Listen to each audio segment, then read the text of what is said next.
and gentlemen, welcome Paul Papadimitriou from Intelligencr.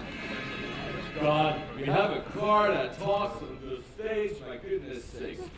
So, soon enough my role will be useless because a car could actually take up my job. I don't need to be a host anymore. So I'll be your host today. We're already starting late. For those who know me, you've seen me on stage here, when was it, 2 years ago. I also have a Greek last name, and I'm Greek. I was actually born in Switzerland, so I'm going to be the timekeeper today. And I'm already sweating because when I look at the difference, we already have 15 minutes late. So without much further ado, I'm going to invite all the people that are supposed to be opening. And the opening starts with Galia. I'm going to try to say the names in the right way all throughout the day. My last name is Papadimitriou, so give me a break if I mispronounce your name. Try to pronounce mine. So, Galia Prokopieva, did I say that right? Please welcome. Please welcome. And please wake up and honor. Thank you. Thank you. Thank you, Kurt. Good morning, everyone. My name is Galia Prokopieva. I run Economedia, the host and organizer of this event together with our partners. And of course, I'm very excited today to greet you all. Why this excitement? Because it's a very, very big event for Sofia in Bulgaria and for the region.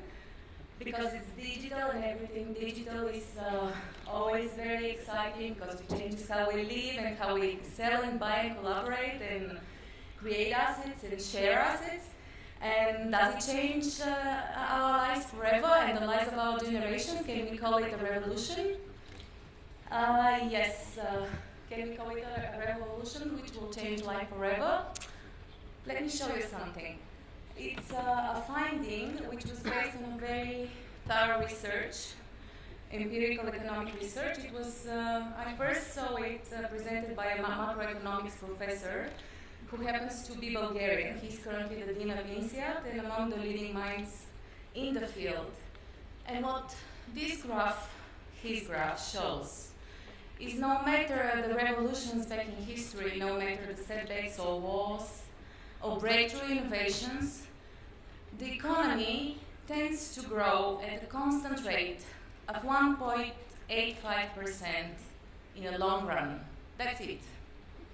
This is based on, the graph shows GDP per capita for the US economy, because this is the economy which approximates the world technological and innovation frontier.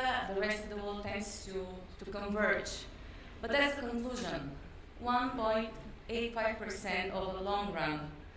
Based on this insight, I'm very careful predicting that whatever revolutions we witness, and are happy to witness, are likely to shift the trend line of the global well-being. Probably, this line won't shift in the long run.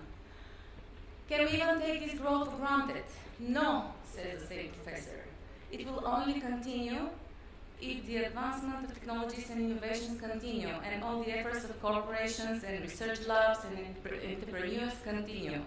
My point is, for today, let's not fly in a cloud of fashionable buzzwords. It's very tempting.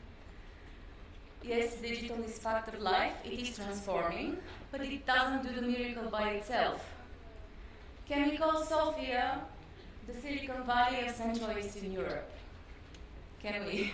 Yesterday, during my good night browsing, I stumbled upon Max Gurvis's post on Facebook, answering this question. Somebody asking this question: can we call Sofia the Silicon Valley of Central Eastern Europe? And he says it's an often asked, tempting, and profoundly irrelevant question. He says no. And then he goes on explaining why not, because Bulgaria is not what you asked, etc. And I agree. The question is what Sofia can become, says Max. I don't know him, probably he's somewhere here.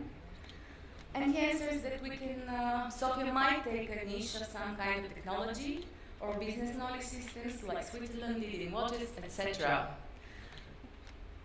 Timekeeper, let me thank once again to all of you coming here, because they are, despite not being the Silicon Valley, they are two magic components of Digitalk. One is, of course, the impressive lineup of speakers with ideas and practice to share, And secondly, it's all you, which represent a great networking opportunity. Thank you for coming and enjoy.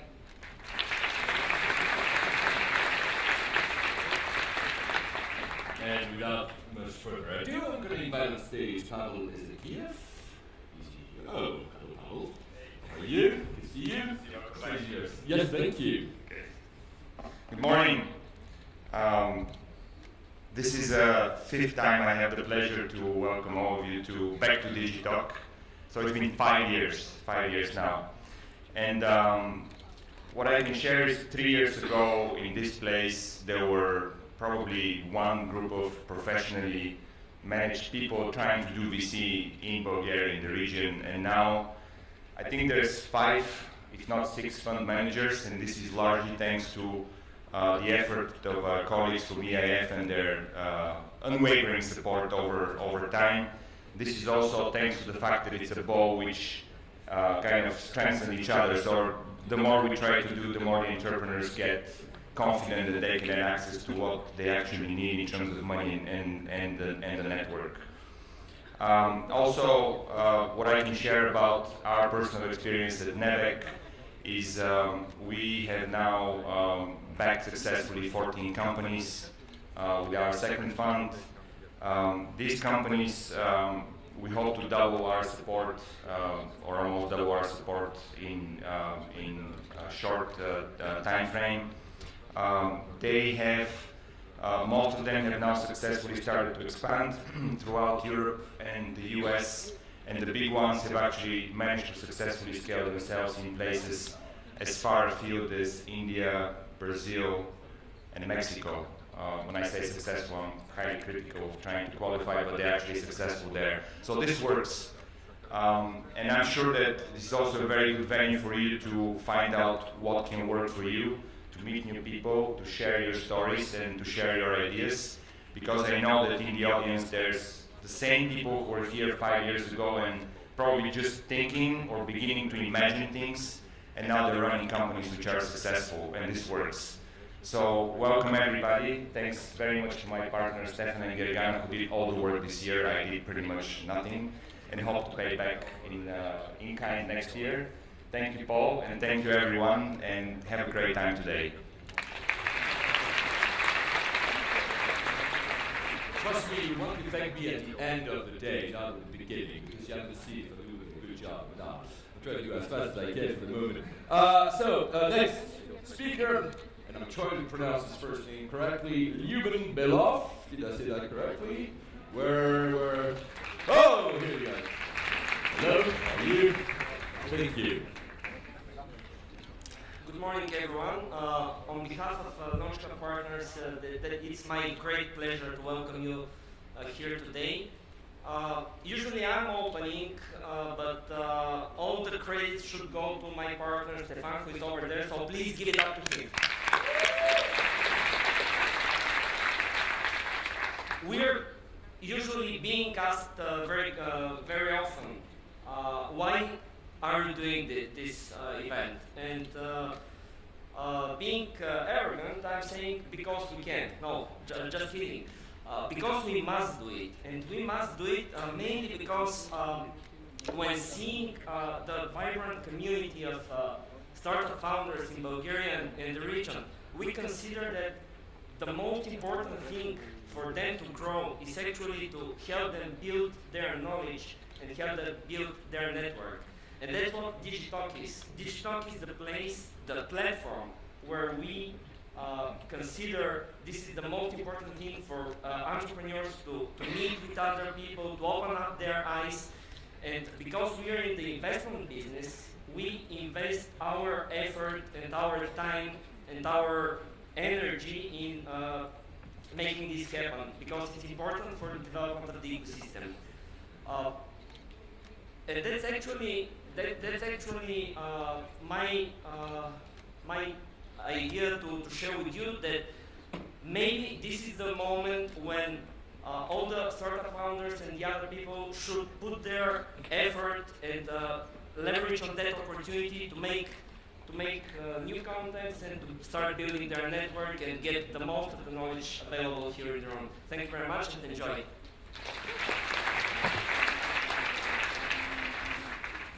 So now I have a predicament, because my first language is actually French. Oui, je parle français. And the next name could be actually either French or Hubert, for sure that's in French. And the last name is Cotogny or Cotogny, I don't know, you'll tell me. Hello, good to see you. I must disappoint you, it's neither of the two. And now that I hear your accent, I can actually get It sounds like an Austrian, right? Sorry for that.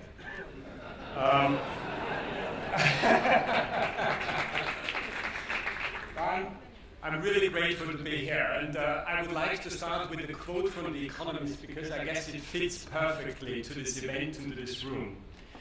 The Economist recently has said that startups are redesigning the building blocks of capitalism, as disruptors are re-engineering the way business is done, and thus teach us what represents a company of tomorrow. And if you think about these words, I guess it is that right. It is certainly right for software, and it doesn't matter whether software is the Silicon Valley of tomorrow. It is indeed right that software over the last few years, and I'm proud to be part of this, over the last 6 years, has developed this disruptive nature and is showing us what new business of tomorrow can be. But at the same time, and looking at the graph of the average growth of 1.85, I must remind us all that Europe over the last 2 decades, it's nothing, yes, in over 4,000 years, but nevertheless, we have had and seen an enormous investment gap. And this investment gap indeed is a real threat to lose further competitiveness. If we look at companies today in Europe, they are not able to absorb technologies as our friends in Asia and America. They are not able to innovate as our friends in America and Asia. And the question is why? And certainly one reason for that is the highly fragmented market in Europe. We like to talk about Europe as a union, but still we have 28 member states, highly fragmented. And this is one of the big hurdles which we have to overcome. It's an enormous barrier which we have to overcome. Working for the European Union in the larger sense, I also have to say that we are heavily over-regulated, and that we have to do away with as well.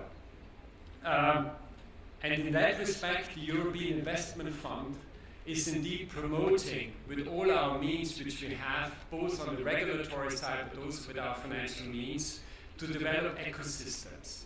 But we are not here to develop ecosystems as the private investors as the public investors, apart from the private investors. We would like to design, and we think, to believe that we are able to design ecosystems in full alignment with private investors. And what we have started 6 years ago here in Bulgaria was indeed an intent with public funds to start the development of this ecosystem. And I'm really pleased to see, and when I speak to our fund managers, how they were able to attract private investors, that this is the right way forward and that we are creating the right infrastructure going forward. This infrastructure obviously shall allow us to further continue, and we have just recently had the pleasure to see the President of State in Bulgaria, who has asked our Chief Executive and said, Chief Executive, I'd like you to stay in Bulgaria and to continue supporting our economy. We need you badly. I can tell you today, yes, we are here to stay. That's very important. What I would like to do is, it's 5 years ago when we were in Grand Theatre, we were approximately 700 people. I still had a tie. Today I took the courage of not wearing a tie, and I was well advised to do so. Today I look into a room of 1,500 people, a great crowd, and I'm happy to be part of this. I would like to encourage and thank the organizers, in particular Capital. I also like to thank Stefan and Lüben from Landschaft and Babel from NEDEC, but all other sponsors and speakers to make this work. And I'm really looking forward to spend a couple of great days here to learn more about this disruptive nature which is developing here in Sofia, and hopefully can be exported more widely into this region. Thank you, and thank you for being part of it. Thank you. So now I'm going to not pretend I know where people come from now on, because I'm going to be wrong all the time. But then again, I have 3 passports myself, so you can be wrong about me as well. So the last but not least, and I'm going to try again to pronounce that correctly, I'm going to invite Stefan Kastelic. Did I say that correctly? And where? Hello? No. I'm going to give it once. Miss Kastelic, is he? You can! Oh! You're the twin! I was looking at my script and forgot something very important. Oh, go ahead. Please. Go ahead. Stage is yours. I never knew that Greeks are so flexible. Must be his best nature.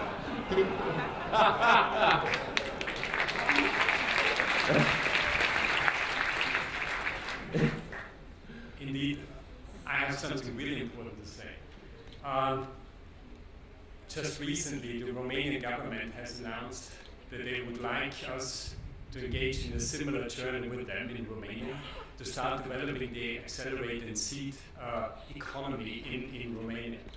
And I'm happy to say that very soon we will sign with the Romanian government, and I do believe and I do hope that we can copy the success which we have had in Bulgaria. And I obviously invite you all to look and see what we are up to do in Romania, and hopefully join us in this journey as well. Thank you very much.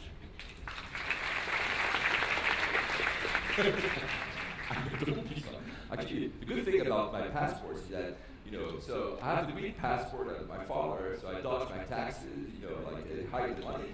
But I'm Swiss, so that's where I hide my money, in the Swiss banks. It's very practical set of passports I have.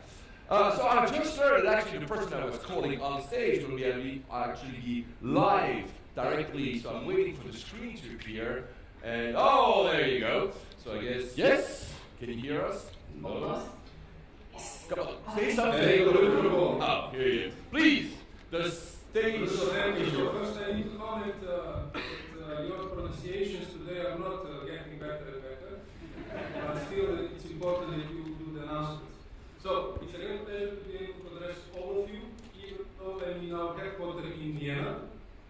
But what a better way to open such a great digital event than an address through a conference call, showcasing the power of technology. After all, we know video and connected data have lead requirements. It's one of the main drivers and challenges in our industry. The digital conference is a proof that the digital world is constantly evolving, and we all need to be up to speed with new innovations and tendencies in order to be on top of developments. Also in Intel, we are starting to make innovations in Bulgaria. The recent innovation that we brought to Bulgaria was actually 4G LTE, and already we also announced next improvement, which is 4G+, where we, with carrier aggregation, will be able to provide even higher speeds and better customer experience. And the 4G network is also available in conference premises, so feel free to use it, and we will be also really thankful for any feedback from your side. This conference is held for the 6th consecutive time, and Intel is the main sponsor for the 5th consecutive time. We are proud to be the main sponsor of one of the leading technological meetings in Southeast Europe, where it brings together over 2,000 entrepreneurs, investors, business leaders, and startups. I will be watching the whole conference digitally, and I'm looking forward for some great and inspiring presentations from the speakers. I wish all of you a successful conference, a lot of interesting meetings, and starts of new cooperation which will bring new innovations to support the growth in the region, specifically in Bulgaria. I wish you really a good work and greetings from Vienna.